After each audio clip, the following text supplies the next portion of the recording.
औरंगाबाद शहर में 20 अप्रैल को मनोज आवाड नाम के युवक के साथ बौद्ध धर्म के कुछ युवकों ने तब्बल वो 11 जन थे, उन्होंने उस पर अत्याचार किया और उसका हत्या कर दिया। मनोज आवाड के हाथ पाए उन्होंने नीले धागे से बांधे, जो कि नीला ध्वज कहा जाता है, जो कि समते का प्रतीक वो लोग मानते हैं। और उस समते के प्रतीक से उन्होंने मनोज आवाड के हाथ पांव बांधे और मनोज आवाड की हत्या कर दी, बेदमी से मारा। मनोज आवाड की हत्या करके रुके नहीं वो लोग, उन्होंने मनोज आवाड के विटंबना की, उन पर अक्षरशः उन्होंने मूत्र डाला और उसकी विटंबना की। मनोज आवाड ने पानी मांगा तो उन्होंने पानी नहीं दिया, बल्कि उसके चेहरे पे ऊपर उन्होंने पेशाब किया और पेशाब से इसे पियो बोल के, तुम्हें पानी नहीं मिलेगा पर तुम्हें पेशाब पीना पड़ेगा, यहाँ तक इतनी लेवल तक वो रोक गिरे। और इतना ही नहीं, मांगीर बाबा जो कि हमारे मातंग समाज के, मातंग समूह के हमारे एक महापुरुष है, मांगवीर बाबा बोले तो उन्होंने बहुत सारे पराक्रम किए, बहुत सारे युद्ध लड़े और तब जाके वो मातंग वीर बने। और हमारे महापुरुष के नाम पर गालियां देके तुम मांगीर बाबा की यात्रा को क्यों जाते हो, मांगीर बाबा बार बार क्यों कहते हो, अब बोलोगे क्या? ऐसा कहकर मांगीर बाबा का बार बार नाम लेकर और हमारी महास्त्री का नाम लेकर उन्होंने उसको इतना मारा, आखिर में उसकी जान गई। और ऐसा करते समय उनको थोड़ी भी उस पर दया नहीं आई। मैडम आप बोलिए मांगीर बाबा को कौन सा समाज ज़्यादा मानता है, कौन सा समाज? हिंदू समाज। मांगीर बाबा हिंदू देवता है। अच्छा। हजारों की संख्या में, हजारों की तादाद में उनके दर्शन के लिए यात्री वहां पे जाते हैं और उनका दर्शन औरंगाबाद में मांगीर बाबा देवस्थान में यात्री लेते हैं। मैडम आपको लगता है कि ये प्रकरण में कोई राजनीति का दबाव है, मतलब ऐसा लगता है आपको? ऐसा राजनीतिक दबाव बिल्कुल है। इसमें राजनीतिक दबाव अगर नहीं होता तो यहाँ के आमदार, खासदार और पुलिस प्रशासन अभी तक शिवसेना की नगर सेविका सीमा खरत पर 3 से 2 लागू किया होता, सीमा खरत का CDR अब तक निकाल लिया होता, क्योंकि लहूजी विद्रोही सेना ने लहूजी विद्रोही सेना के संस्थापक अध्यक्ष भास्कर जी शिंदे साहब की तरफ से दिनांक 25 अप्रैल को हमने निवेदन जारी किया था विभागीय आयुक्त कार्यालय में। अब देखो आज 9 तारीख है, अभी तक इस प्रकरण में कोई चौकसी नहीं लगाई, कोई CDR नहीं निकाला और सीमा खरात की तरफ से कोई एक्शन इस प्रशासन ने नहीं लिया। हम तो कहते हैं कि भ्रष्टाचारी सिर्फ सत्ता नहीं, सिर्फ सरकार नहीं, ये पुलिस प्रशासन भी भ्रष्टाचारी है और ये सभी लोग कहीं ना कहीं मिले हुए हैं। इसलिए मनोज आवाड जैसा हत्याकांड महाराष्ट्र नहीं, देश में यह हत्याकांड फैलना चाहिए। इसको दबाने का षड्यंत्र ये सरकार और ये पुलिस प्रशासन कर रही है। मैडम अगर आपको न्याय नहीं मिलता, आपका अगला कदम क्या रहेगा? हमें अगर न्याय नहीं मिला, देखो मातंग समाज पुरातन काल से, प्राचीन काल से मातंग समाज पराक्रमी और लड़ाकू समाज रहा है। हमारे समाज में लहूजी, वस्ताद साळवे, अण्णाभाऊ साठे से लेकर फकीरा से लेकर अनेकों मातंग ऋषि, मार्कंडेय ऋषि, संदीपान ऋषि जैसे महान ऋषि और गुरु की परंपरा रहने वाला हमारा समाज है। हमने दूसरों को सिखाया है, अभी कोई तो धर्म उठेगा और हमको सिखाने का प्रयास करेगा, ये हम कदापि ही यशस्वी नहीं होने देंगे। हमने 5 धर्मों को पाला है, जैन रहने दो, बौद्ध रहने दो, हिंदू रहने दो, क्रिश्चियन रहने दो, लिंगायत रहने दो, मातंग समाज ने 5 धर्मों को पाला है, 5 धर्मों को बड़ा किया है। अभी हमारा भी प्राचीन धर्म मातंग धर्म है। अगर हिंदू ने हमारे अन्याय के खिलाफ आवाज नहीं उठाया तो हम हिंदू को भी नहीं गिनेंगे और हमारा मातंग धर्म पुनर्स्थापित करके हम हमारा अलग धर्म, अलग पहचान बना के इस महाराष्ट्र में नई पहचान बना के, इस देश में नई पहचान बना के हमारे महापुरुषों को हमारे साथ लेके हम खड़े हो जाएंगे। हमें फिर किसी के कवच की जरूरत नहीं, किसी की सावली की जरूरत नहीं, किसी की छाया की जरूरत नहीं, ना किसी की धूप की जरूरत नहीं। मैडम आप कितनी लोक संख्या है देश में? जैसा आपने कहा है कि हम अपना हमारी लोक संख्या 11 कोटी 65 लाख। 11 कोटी 65 लाख। 11 कोटी 65 लाख। 27 राज्य में मातंग समाज है, देश के 27 राज्य में मातंग समाज है। 27 राज्य में अलग अलग नाम से हमारा समाज वास्तव में स्थित है और 7 नंबर की लोकसंख्या में देशाच्या 7 नंबरची लोकसंख्या आहे. देशात पूरे जो भारत देश में है उसमें से 7 नंबर की लोक संख्या रहने वाला मातंग समाज और मातंग समुदाय है। मातंग समाज इतना बड़ा और प्राचीनतम और महानतम है। देखो हमने गांव में हमारे समाज के पहरेदार रहा करते थे।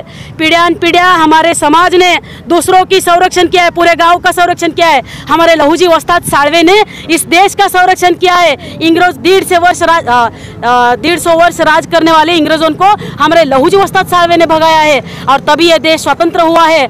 अब यह हम दूसरों का संरक्षण कर सकते हैं तो हम खुद का अपना भी संरक्षण कर सकते हैं। अगर सरकार हमारी तरफ नहीं देखेगी, अगर उद्धव जी ठाकरे को हमारी तरफ देखने के लिए टाइम नहीं है, अगर किसी भी सांसद या किसी भी प्रतिनिधि को हमारी तरफ देखने के लिए समय नहीं है, तो इस मनोज आवाड़ के ये माता जी है और ये उनकी मिसेस है और 2 छोटे बच्चे हैं। इनके साथ पूरा समाज खड़ा रहेगा और इनको न्याय मिलने तक हम कदापि ही नहीं रुकने वाले।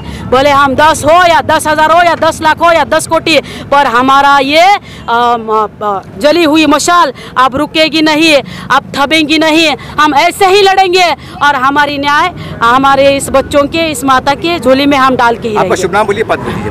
ॲडव्होकेट पूजाताई देडे, लहुजी विद्रोही सेना संस्थापक सचिव।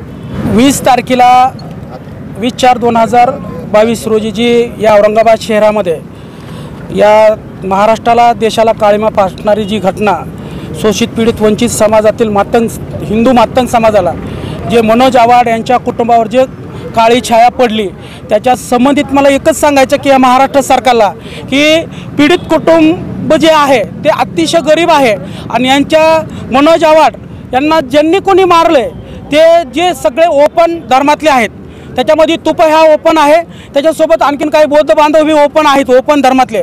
ॲट्रॉसिटीनुसार गुन्हा दाखल होत आहे, पण याचे जे मुख्य सूत्रधार आहेत, जे शिवसेनेची नगरसेविका सीमा खरात, हिचा टोटली CDR काढावा, तिचे मोबाईल कॉन्टॅक्ट सगळ्या अधिकाऱ्याला गेलेले पोलीस प्रशासनातल्या आणि संबंधित आरोपींनी त्यांना फोन केलेले, मेसेज केलेले की मनोज आवाडची ही डेड बॉडी घाटी रुग्णालयात पोहोचली कशी, कुणाच्या इशाऱ्यावर पोहोचली ही प्रशासनाने माहिती काढावी आणि मातंग समाजाने एकच करावं। यानंतर महाराष्ट्रामध्ये निषेध नाही तर आम्ही हिशेब घेऊ समाजाच्या वतीने, कारण आम्ही बाबासाहेबाला मानतो, छत्रपती शिवाजी महाराजाला मानतो, आम्ही लहुजीला मानतो, अण्णाभाऊला मानतो, परंतु बाबासाहेबांनी दिलेलं समतेचं प्रतीक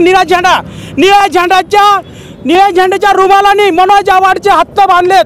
ते मनोज आवाड एकट्याच्या हात नाही, कारण समतेचं प्रतीक आजपर्यंत आम्ही खांद्या, आमचा लहान भाऊ मोठा भाऊ म्हणून आम्ही त्यांच्यावर खांद्या टाकत होतो, पण त्याच रुमालाने आमचे हातपाय बांधलेत। नुसता मनोज आवाड नाही तर संपूर्ण मातंग समाजाचे हातपाय बांधण्याचं कटकार असताना या व्यवस्थेने, या चळवळीने केलंय। आम्ही कोणत्या धर्मात जायचं आम्ही आमच्या पद्धतीने ठरवू, आम्ही कशा पद्धतीने राहायचं हे आम्ही ठरवू। या संविधानाने सगळ्या देशाला, सगळ्या धर्माला दिलेले अधिकार, आम्हाला कुणीही कोणा या धर्मात यावं आणि या धर्मात आमच्या टाटलीखालचं मांजर बनून राहावं असं कुणीही समजू नये। यानंतर या महाराष्ट्रामध्ये जर भविष्यात मातंग समाजाला कुठेही अन्याय अत्याचार झाला तर आम्ही प्रशासना स्तरावर निषेध करणार नाही, तर डायरेक्ट आम्ही आमच्या पद्धतीने, आमच्या लहुजी तालमीतल्या पैलवान मल्ल्याच्या वतीने आम्ही आमचा त्या आरोप्यांना हिशेब करू आणि या सरकारला दाखवून देऊ की या सरकारची किती लुस्कान केली, कशा पद्धतीने केली।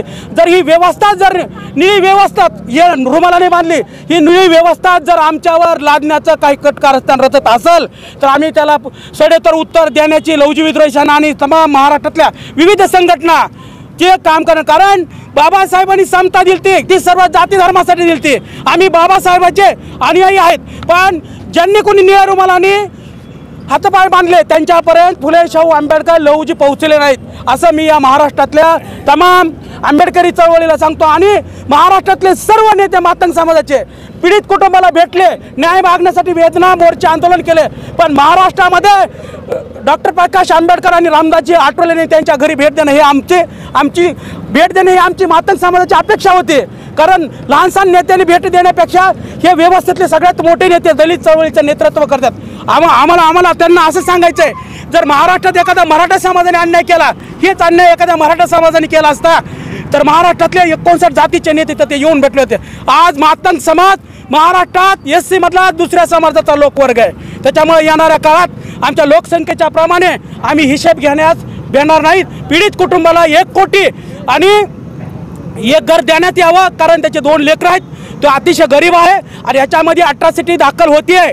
ओपन बौद्ध असो, ओपन मराठा असो, या ओपन कोणताही असो, कारण हे बाबासाहेबांनी दिलेलं संविधान पोलीस प्रशासनाने पारदर्शक पद्धतीने पाळावं हीच माझी या शासनाला विनंती आहे. जर शासनाने अट्रॉसिटी दाखल नाही केली तर भविष्यामध्ये मुंबईला राज्यपाल आणि मुख्यमंत्र्याला घेरावा घातल्याशिवाय आम्ही राहणार नाहीत. कारण आम्ही लहू सैनिक आहेत. आमच्या संघटना अनेक जरी असल्यात पण आमचे विचार एक आहेत, हे महाराष्ट्राला दाखवून देऊ आम्ही. भास्कर किशन शिंदे, लवजी विद्रोह सेना संस्थापक अध्यक्ष. सर आपसे एक सवाल है मेरा, हमारे औरंगाबाद में आमदार भी खासदार भी ये प्रकरण औरंगाबाद में इथलचा कोणताच आमदार कोणत्याच पक्षातला आणि इथलचा इंतजभाई जल्ली आम्हाला ज्यांच्यावर विश्वास होता ते एकही आमदारांनी आणि खासदारांनी पीडित कुटुंबाला भेट दिलं नाही. हे आमदार नेमका कोणत्या व्यवस्थेला भेटतात हे मला प्रश्न आहे.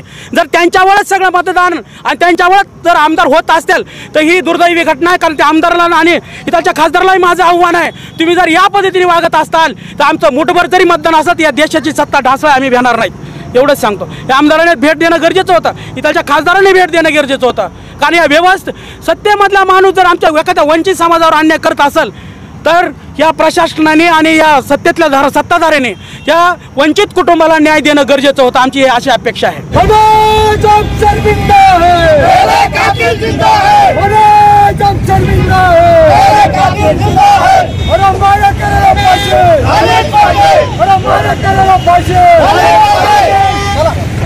हम अपना अधिकार मांगते हैं, हम अपना अधिकार मांगते हैं, नहीं किसी से. साहित्य सम्राट लोकशाहीर अण्णाभाऊ साठेंचा